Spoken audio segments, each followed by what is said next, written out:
We'll go ahead and get started. Thank you everyone for joining us. Welcome to the latest Duke media briefing on the 2020 election. I'm Gregory Phillips with Duke Communications and I'm moderating this event.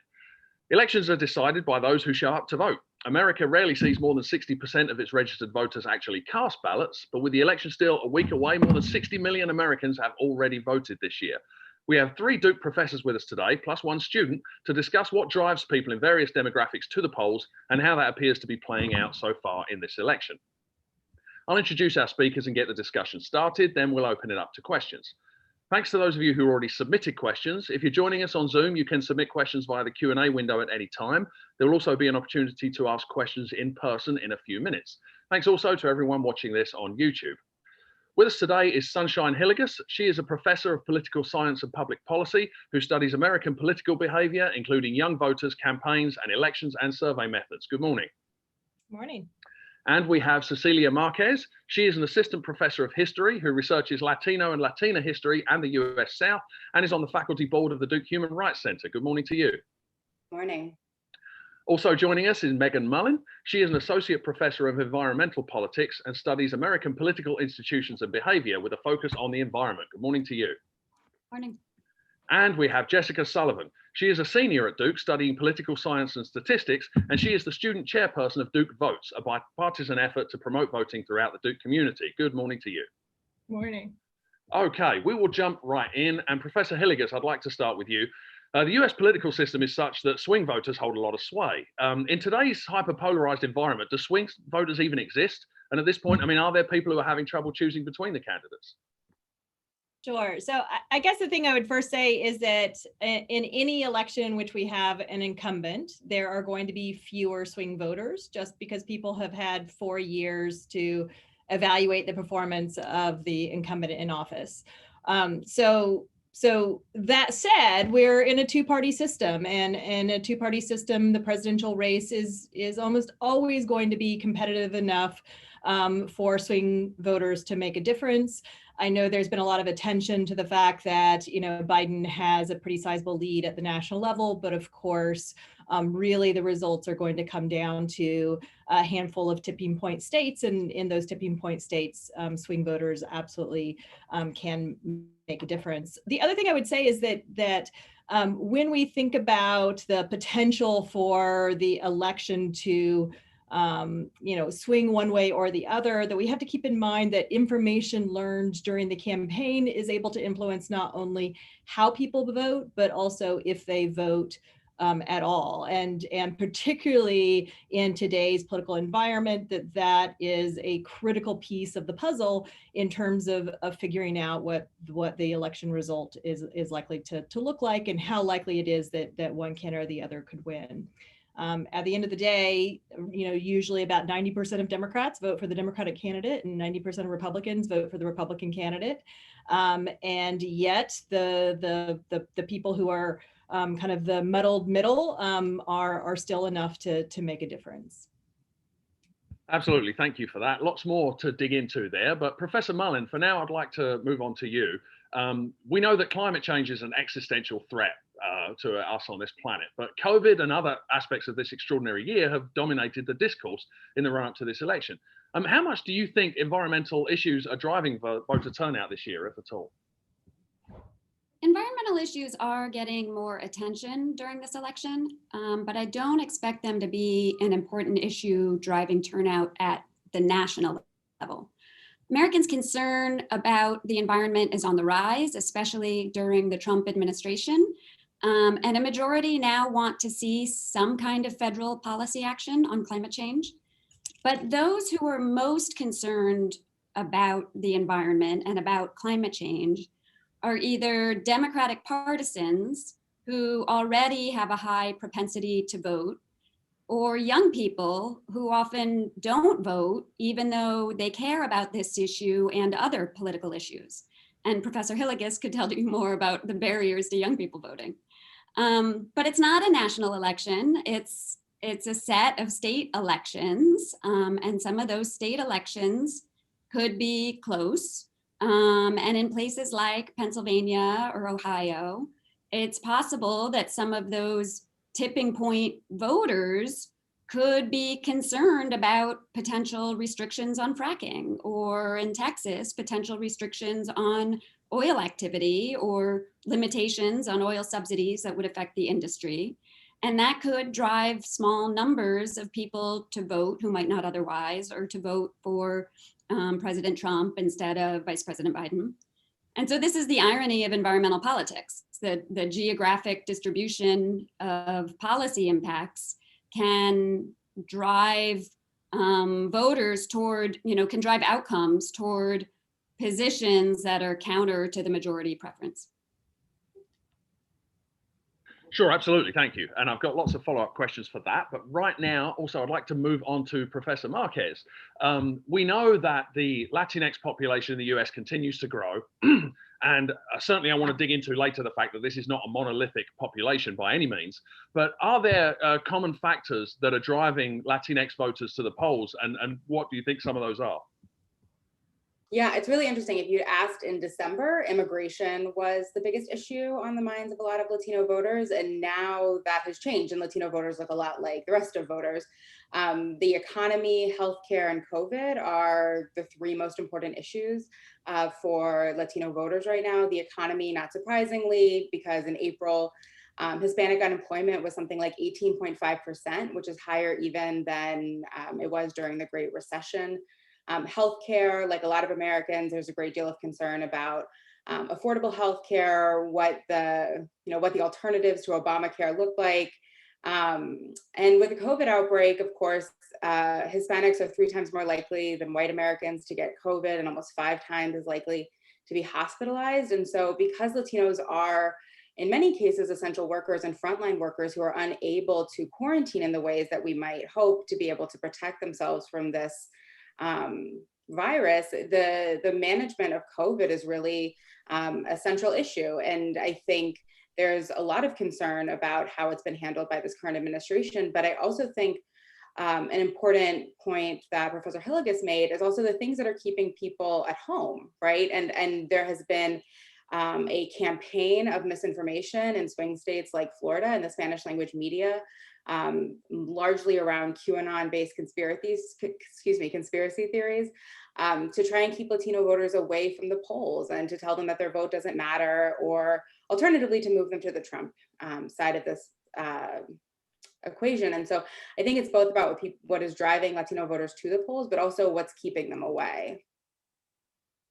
Sure, thank you very much. And again, I've got lots of follow-ups to ask you about that. But for now, we will move on to Jessica Sullivan.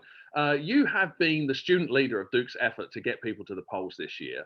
What have you found to be the biggest motivating factors for students and other young people to vote in this election? Yeah, thank you. I think similarly to Cecilia, my answer would have been much different if you had asked me, a year or even, 6 months ago.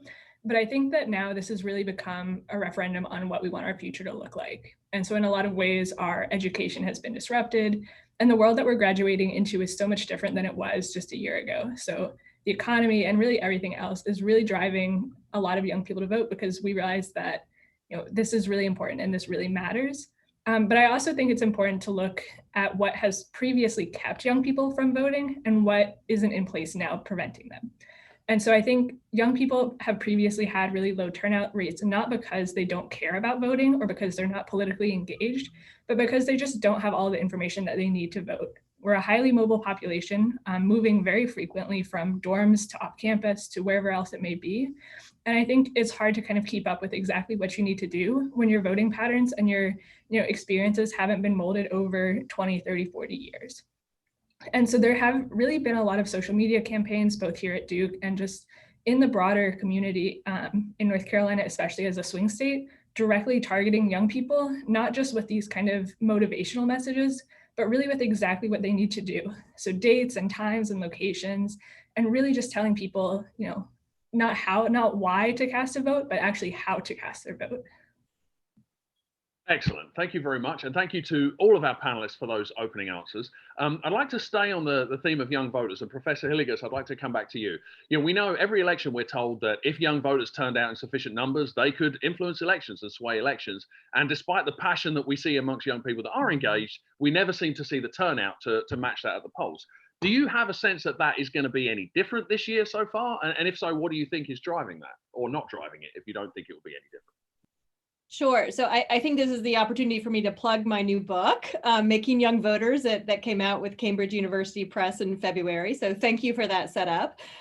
For anybody who wants more information, I think that the key thing is, and I think Jessica did a great job of kind of explaining part of the issue, is that it has not been an attitudinal barrier, that instead there are a number of rules about when, how, who can vote that vary across states and vary across time, and that these things can create barriers for new and inexperienced voters. There are unprecedented levels of interest and engagement this time around. On the other hand, it's a little bit hard to predict if we will see at the end of the day as high of turnout as some of the early voting might suggest, or the polling numbers might suggest. Because if students are now at home because their colleges are remote, then the voting process and registration process could in fact be easier. On the other hand, if they were a college student when their university shut down and they suddenly moved, it suddenly got far more complicated. There have been some 300 different lawsuits about the electoral rules governing this election. And at the end of the day, regardless of the effect of any one of those rules, it certainly creates some confusion about what exactly people might need to do in order to vote. There is wide variability. I'm very proud of North Carolina for where we are. On the other hand, if you look at a state like Alabama or Mississippi or Texas, as absentee or mail-in ballots might need to be notarized. In some states, postage is paid, some states postage is not.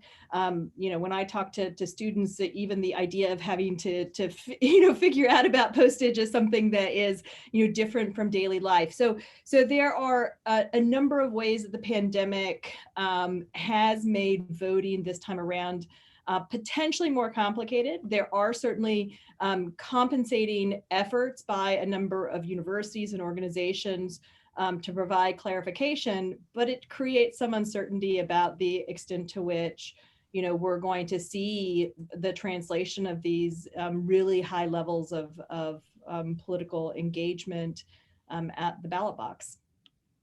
Sure, thank you very much. I'd like to remind everybody on the call that you can post questions into the Q&A window. We've already got questions coming in and we will get to all of those. So thank you very much and keep them coming.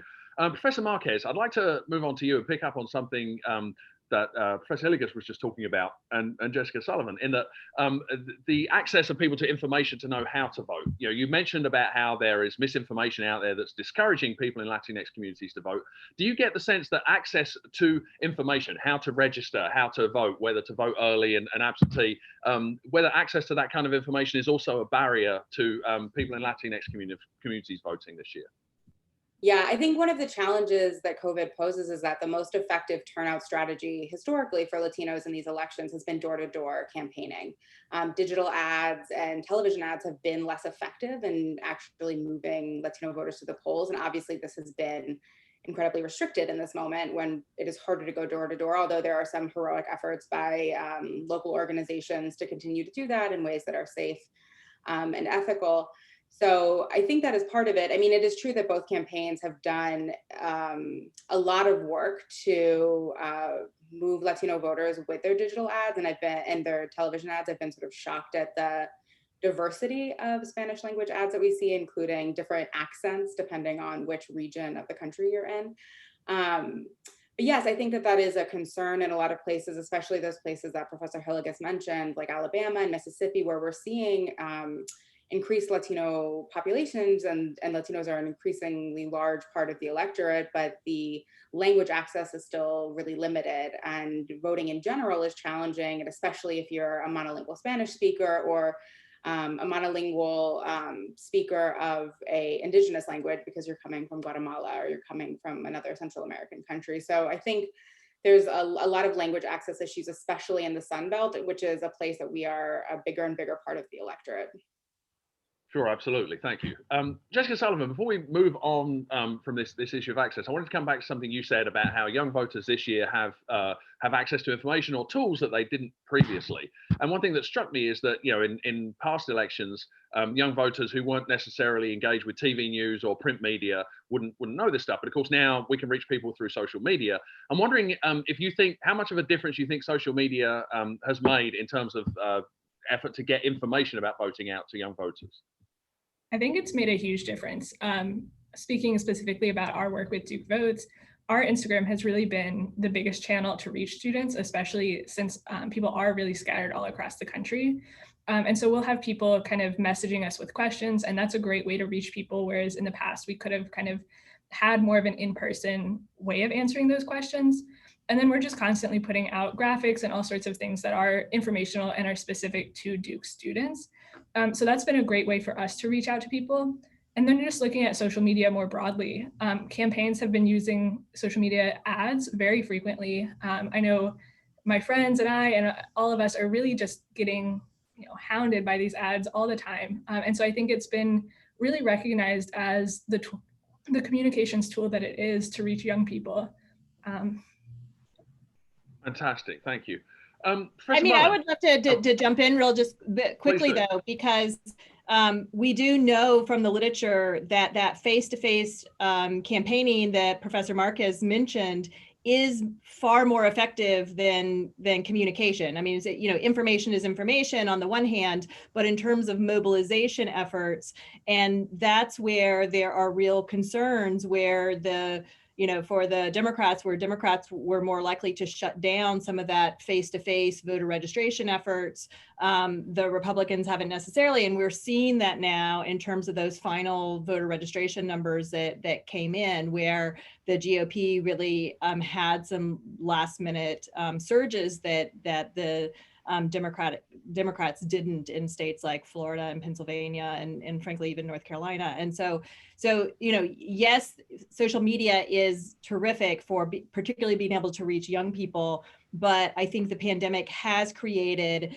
a unique challenge in terms of the personal canvassing that is known to be particularly effective, and particularly effective for particular communities like Latinos, African Americans, and that creates this incredible uncertainty for this election cycle.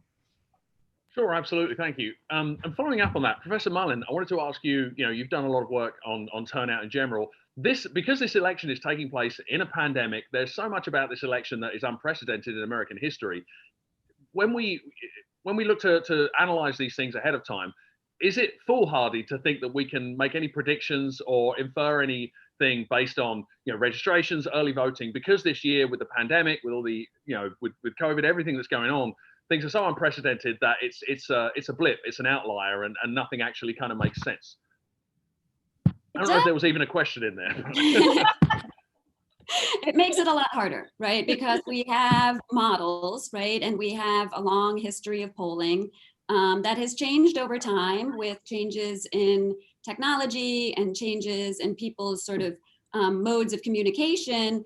You know, polling firms, right, update their procedures in order to really try to capture representative samples of who they think will show up on election day. And doing that is a lot harder during a pandemic because we now don't have a really good sense of what that electorate is. That's what polling firms are trying to get, is a picture of that electorate. And we don't know what that electorate is. In some ways you might think, oh, well, it's become easier because more people have voted early.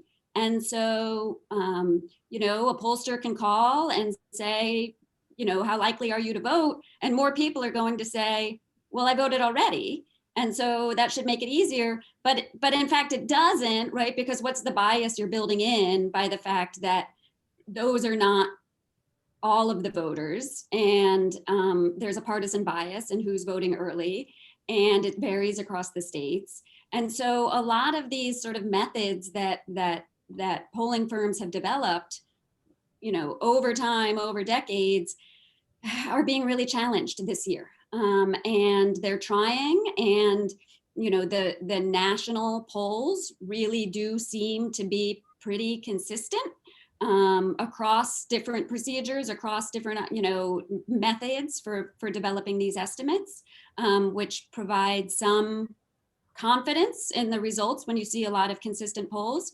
At the state level, they're not quite as consistent, and getting those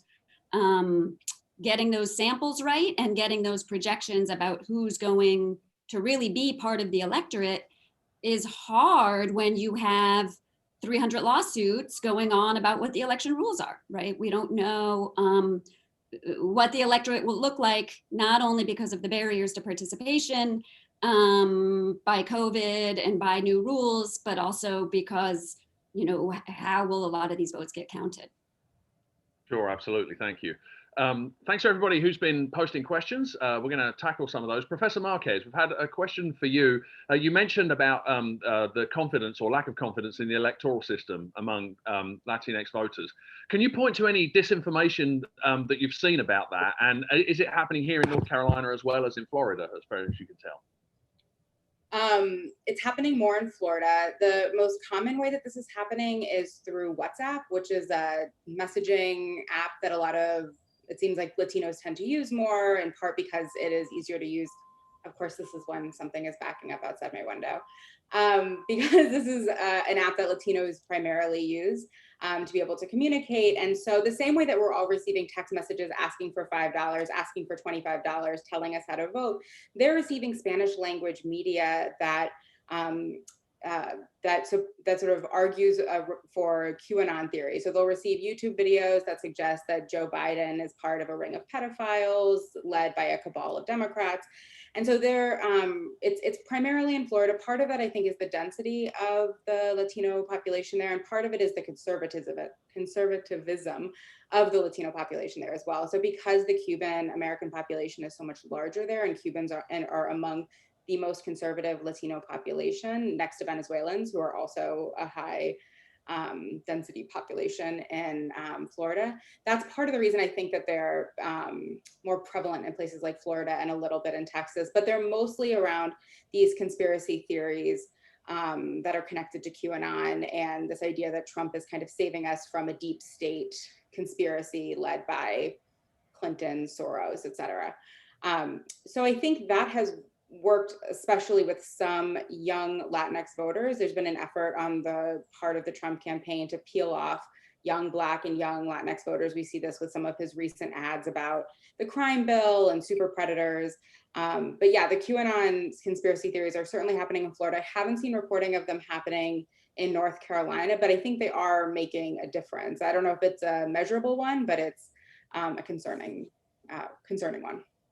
Sure, absolutely. Thank you. And appreciate you highlighting the importance of WhatsApp to communities outside the US. It's hard to overstate how huge that is as a medium by which information is exchanged. Professor Hillegas, I wanted to move on to you. We've had a question here that maybe you could tackle. We are seeing a big uptick in COVID cases and spread in some swing states, including North Carolina. How do you think that this will affect turnout on election day, if at all? Do you have any sense of that? Yeah, I think that a lot of people are kind of familiar with how this is likely to play out, that given that we are seeing Democrats are more likely to do early voting, and it perhaps in part reflecting President Trump's rhetoric about mail-in and early voting, that it really does put Trump and Republicans more at risk if they are waiting until election day, because you don't know, is there going to be a hurricane? Is there going to be a COVID outbreak, and what the implications will be. Likewise, that also means that in states that have either very limited early voting or fewer opportunities or higher burdens to be able to do mail-in voting, this is where there, I think, are real concerns about what the implications will be for COVID on turnout this time around. On a completely different topic, I just had to raise this before I think about it. Speaking of advertising, I was scrolling through Instagram yesterday, and the U.S. Interior Instagram account posted what is essentially a Trump campaign video that is talking about Trump's conservation efforts and how he is a conservation president. And I just had to get Professor Mullin's, like I've been dying to tell Professor Mullin about this because one is, it's just, the people who are following the U.S. Interior on Instagram, I mean, the comments on this Instagram post are just, they are just a complete takedown.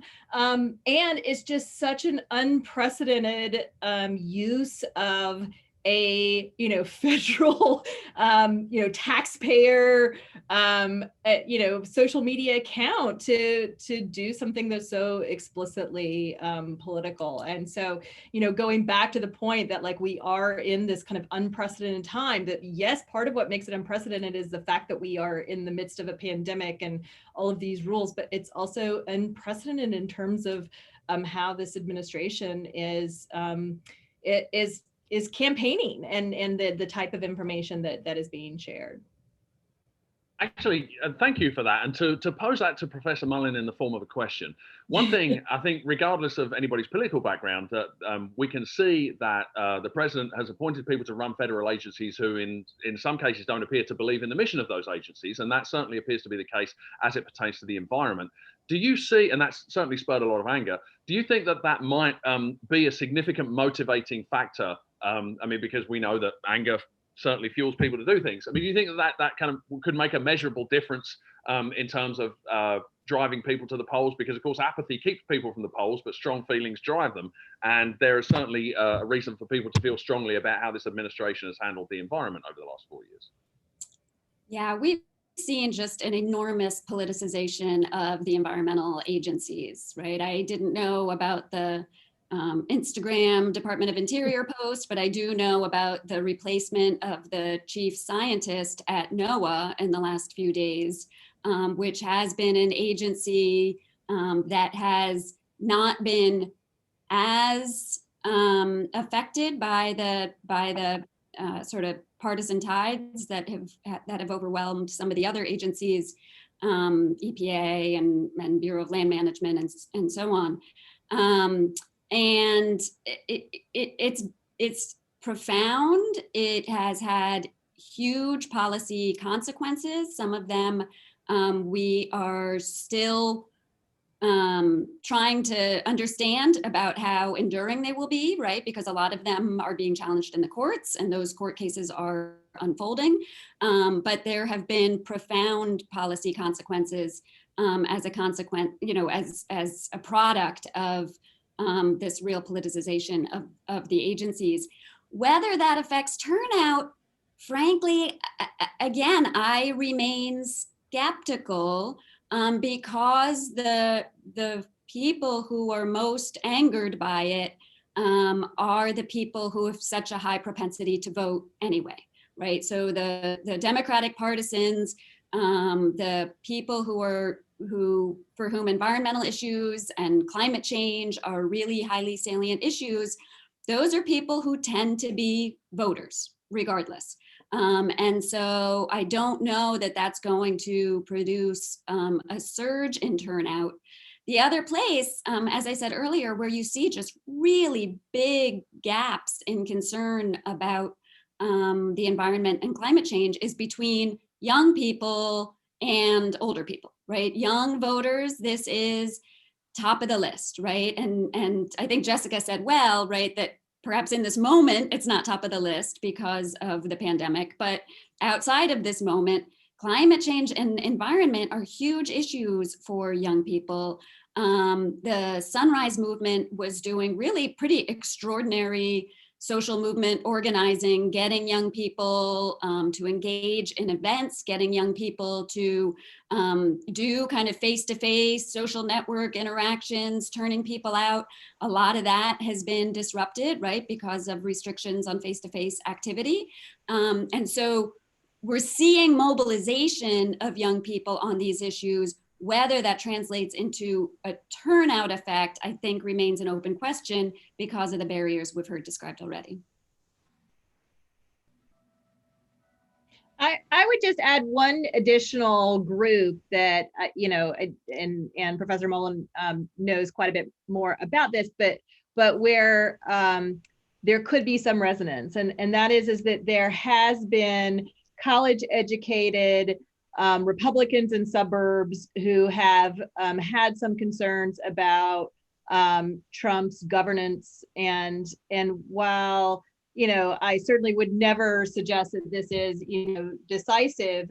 When I see the conversations about what was, you know, key to these Republicans feeling like the Republican Party has left them, that sometimes the environment and the you know, just the extent to which like governance has gone off rails has been part of the conversation. Yeah, Sure, absolutely.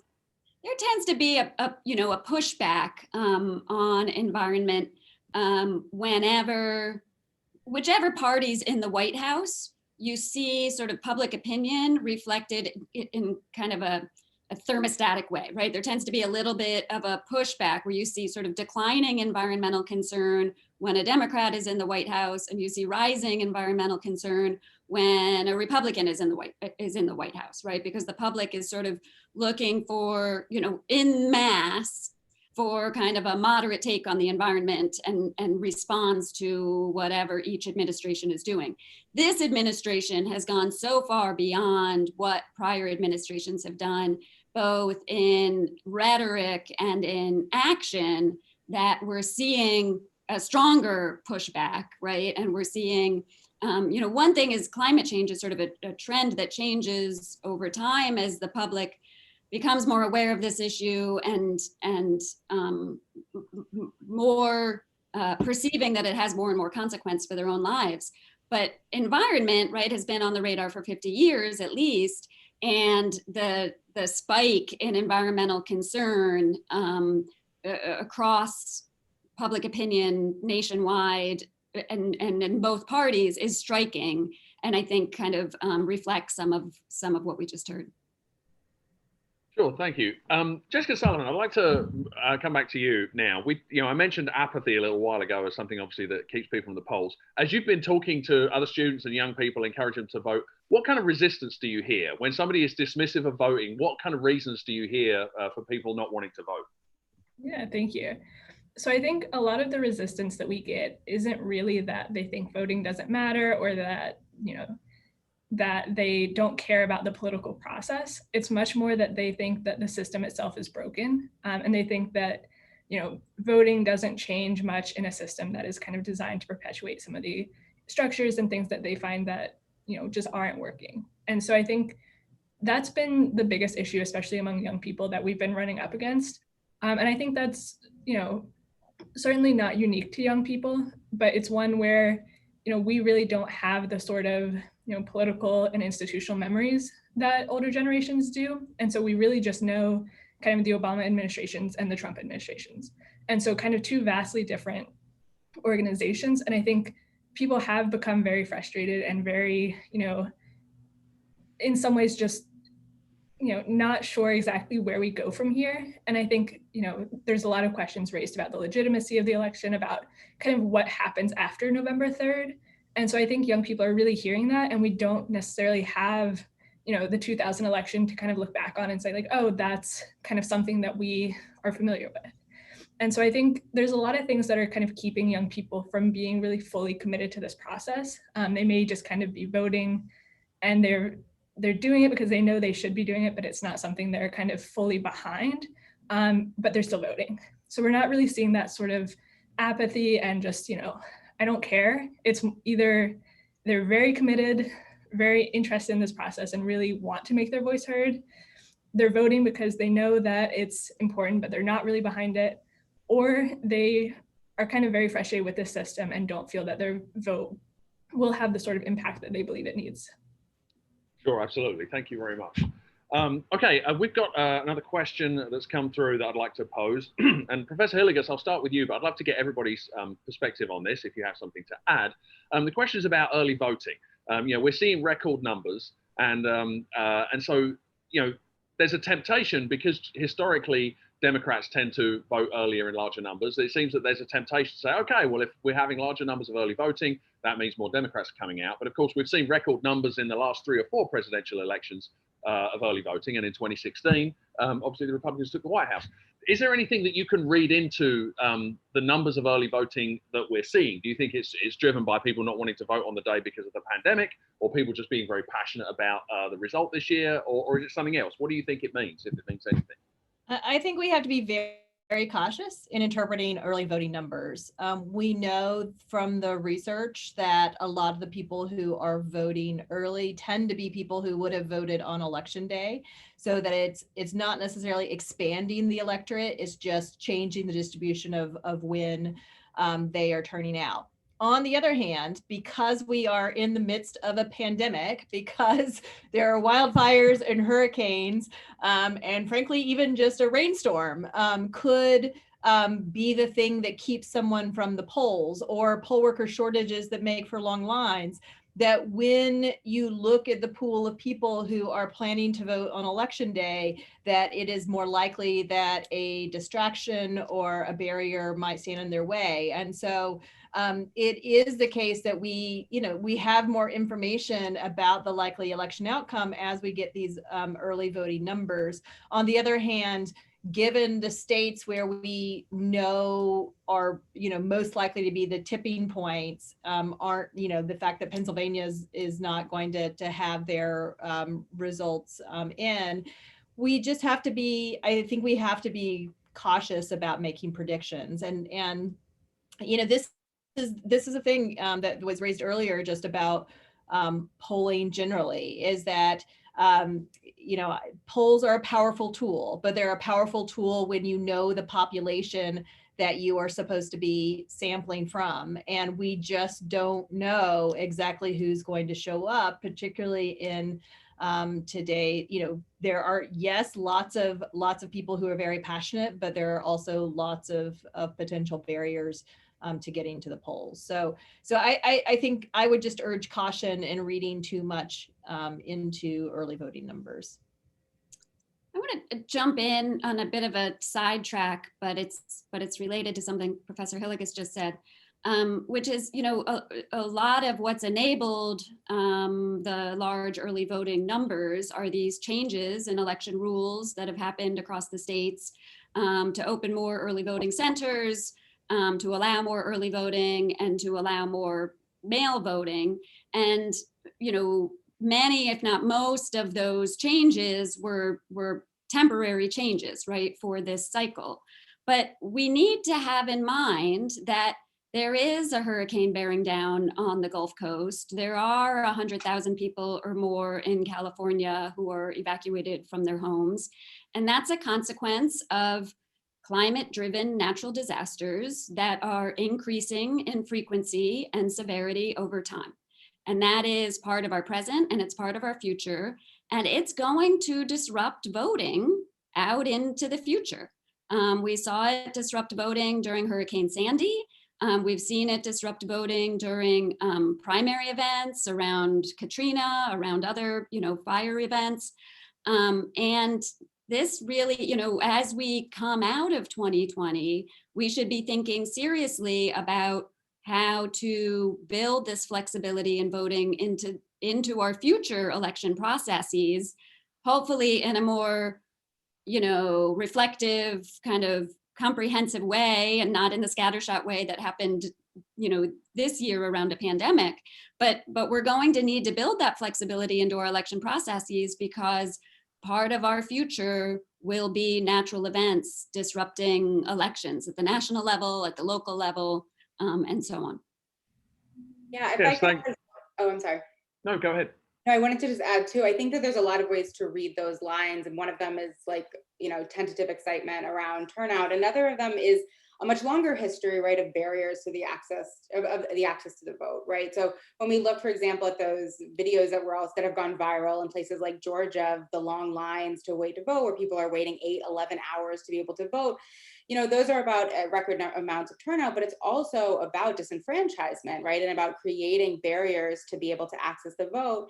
And those voting centers, adding those new voting centers has certainly been good, but has not been evenly distributed. And certainly communities of color are disproportionately standing in those lines for 11 hours in order to be able to vote. And so I think the question of race and how, and this as a kind of part of a long history of the US sort of election process being limited to communities of color, poor communities.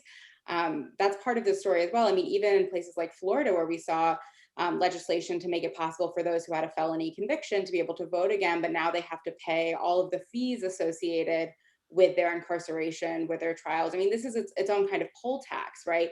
And so I think we also have to think about, I mean, I'm thinking, of course, about Latino voters, but Black and Latino voters are facing these long lines in different ways that other populations are. And so those barriers are not being evenly distributed.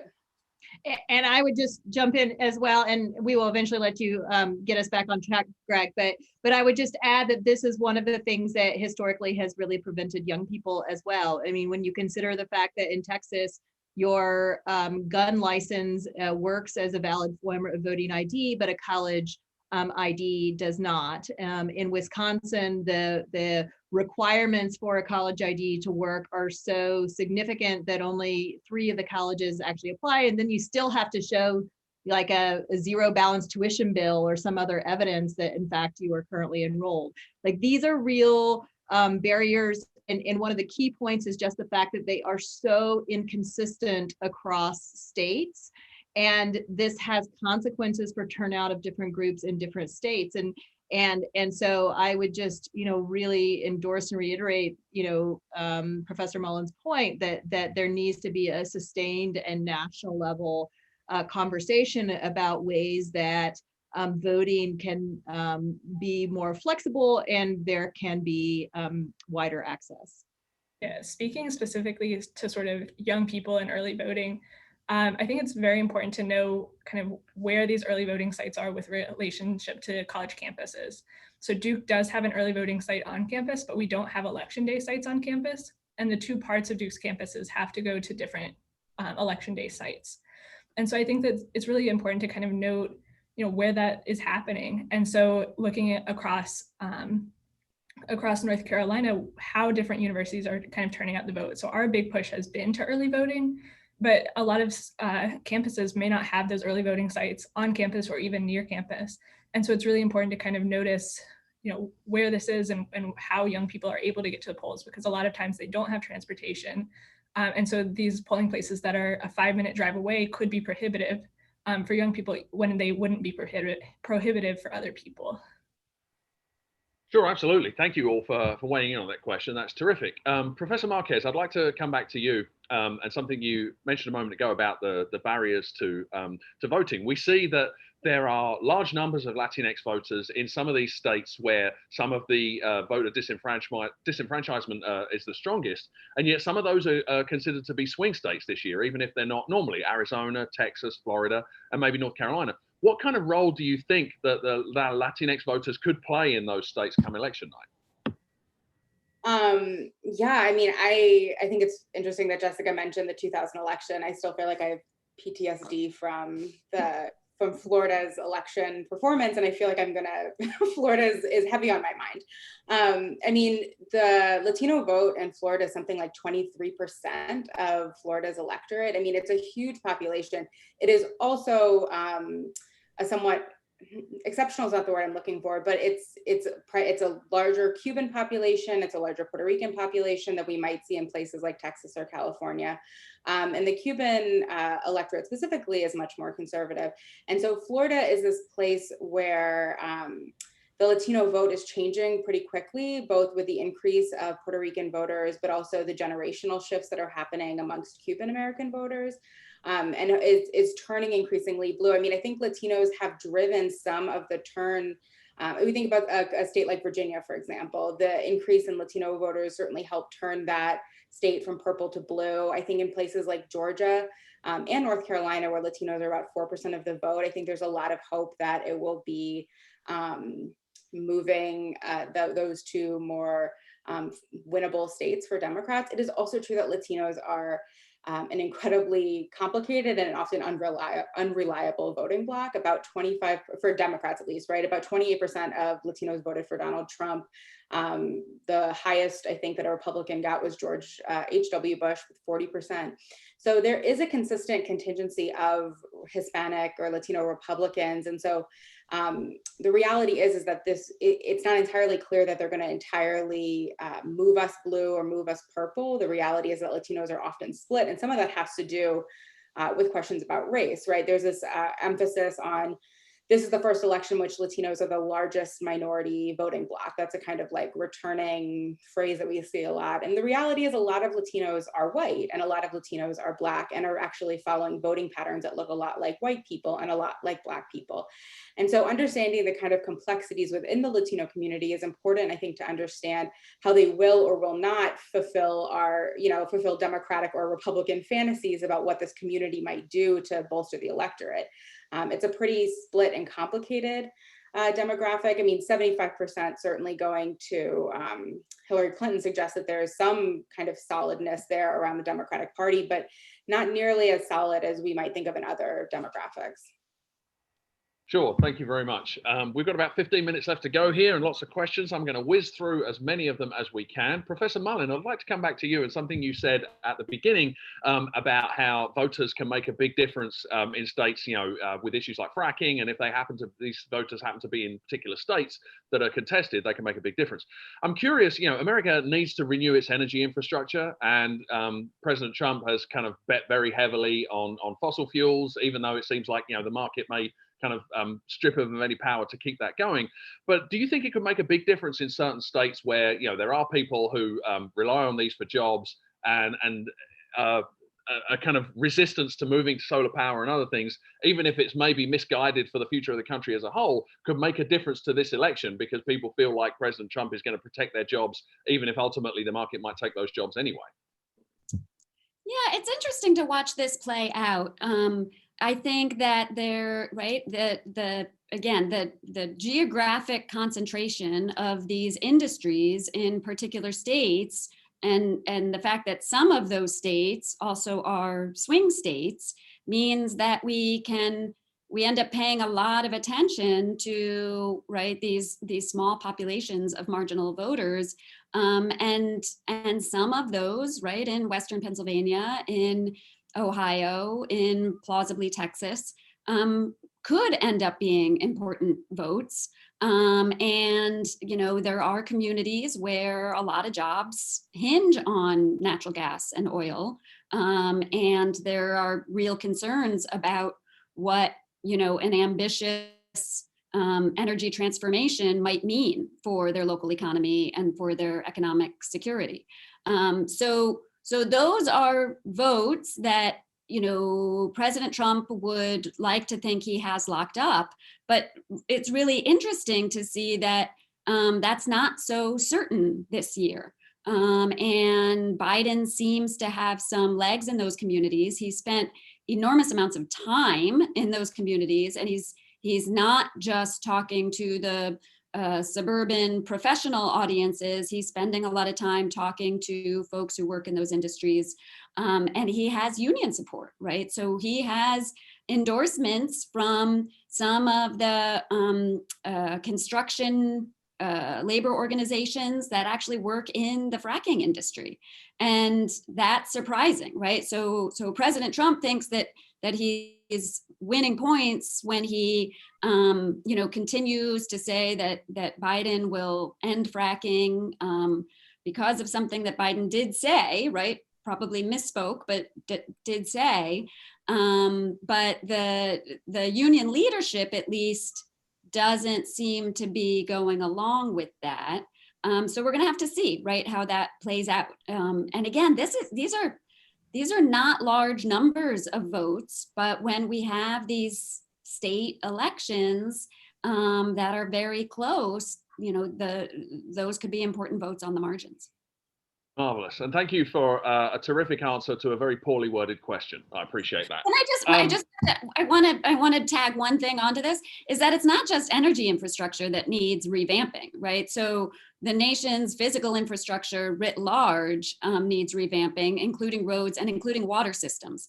And that starts to get into environmental justice issues that are very much tied up to a lot of the racial justice issues and voting rights justice issues, right? And so that's been a bit of a mobilizing force, thinking about what this energy transformation might do in communities that have really suffered the consequences of deteriorating water infrastructure and the physical infrastructure of the fossil fuel industry.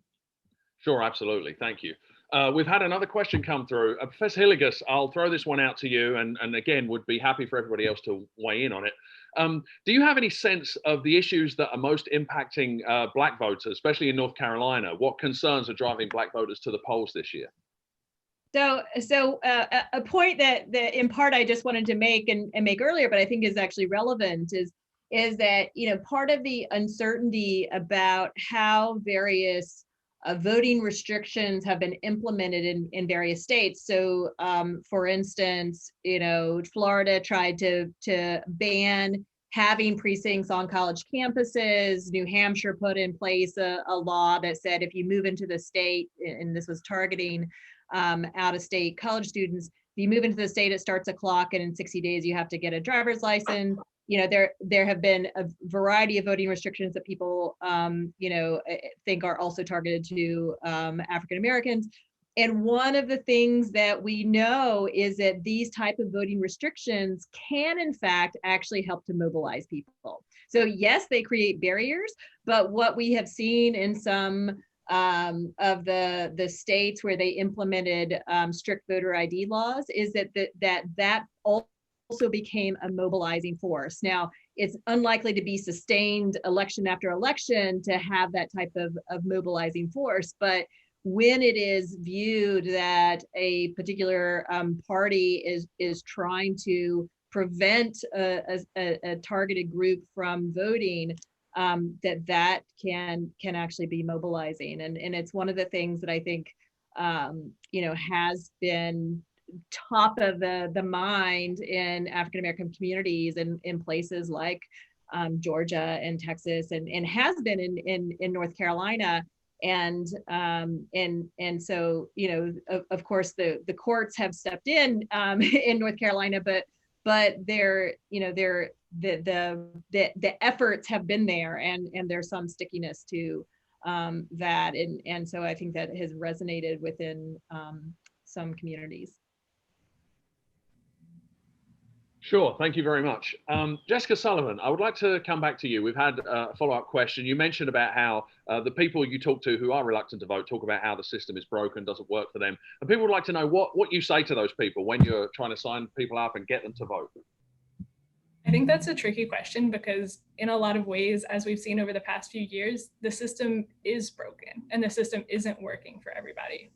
But I think that kind of what we say a lot is that, we're not going to be changing the system in the next week or in the next 6 days before the election. And so this is the system that we're working under. And the only way to kind of have your voice heard and really, have a say in this right now in the next few days is to vote. And so the rest can come after that. The rest, can happen, but that this is one way that is important and one way that will affect your community, and really, scaling it down from this large national conversation to something that really is localized. And I think that has been a really effective motivator, especially for young people, because they do care about their communities and they do want to see, justice and equity in those spaces. And I think framing voting as this community-oriented act, rather than trying to kind of enact the sort of systematic change that I think a lot of young people want, has been a more effective way of doing that.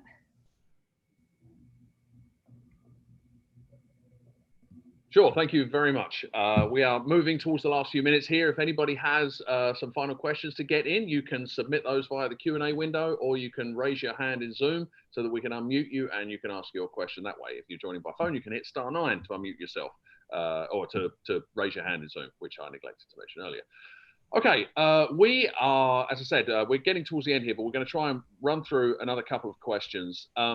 And one a kind of general question we've had here a few times, which I could, I guess, ask each of you is, what in particular you will be paying attention to on election night? Is it a particular state that you're looking at because of your particular areas of expertise? Are there certain turnout numbers that you're going to be looking at? Like what on election night, where is your attention going to be focused? And Professor 𝐏𝐚𝐧𝐞, we'll start with you.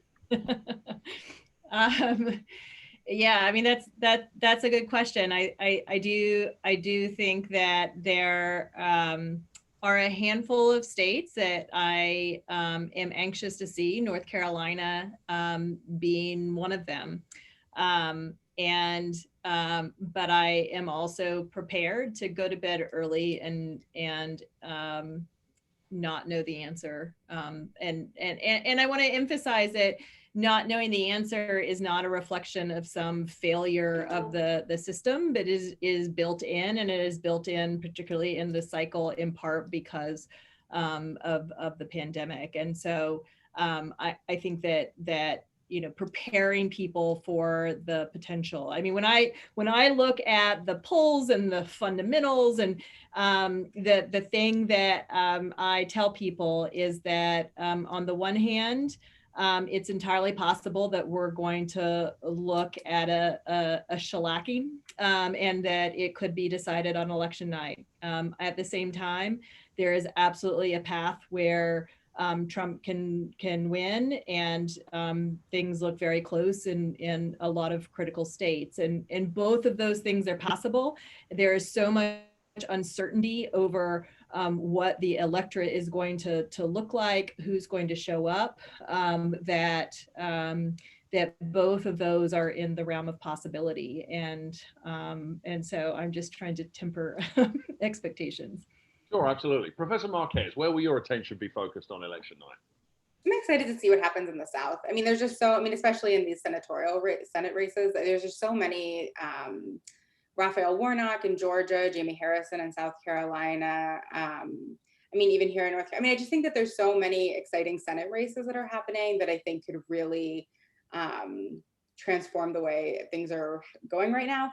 And in general, just sort of seeing what happens with the South. I think that there's like a purpling thing that's happening in a lot of these states that feels really interesting and exciting to me. And I just want to see sort of how that all unfolds at the state level. Yeah, so I'll keep my eye there. I always, I think as we all are, anxiously watching Florida and breathing deeply, but also planning to go to sleep early and being comfortable with that and accepting that we won't see all of the results, and that's fine, and ultimately probably a good thing and in the service of democracy. Sure, absolutely. Jessica Sullivan, as a young voter, where will your attention be focused on election night? Yeah, so I definitely agree with what's already been said. Kind of as a North Carolina native, I'm really excited to see what's happening here on really all levels. And then across the South too, especially the South Carolina Senate race in Georgia and Florida. I think it will be really exciting and really interesting to see what happens. But I completely agree too that, you know, I probably won't be turning in early. I'll probably be kind of staying up worrying about it, but trying to realize and trying to make sure that other people realize that we're not going to know everything on election night. Absolutely. And Professor Mullin, what signs will you be looking for on election night? I'll echo the interest in the Senate for sort of environmental change and, you know, the possibility of kind of moving forward on climate change, the possibility of, you know, making important changes to some of what the Trump administration has done on the environment. A lot of that depends on what the Senate looks like in January. And so I'll be paying close attention to those close Senate races. The other thing I'll be looking at is kind of how these results influence all of these voting rights cases, right, that are underway.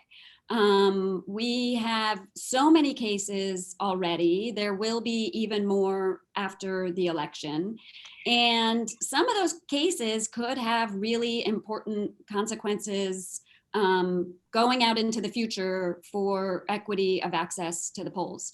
And I'm really interested to see how many of those cases become consequential and even have decisions, right? If the state margins are so huge in the states where those cases are, do we not even really see those cases play out, or do we still get the precedent-setting decisions that might have consequences moving forward for people's fundamental right to vote, separate from how they might affect some outcome? So that's another piece of this that I'll be looking at, because that's not just 2020, that's out into the future.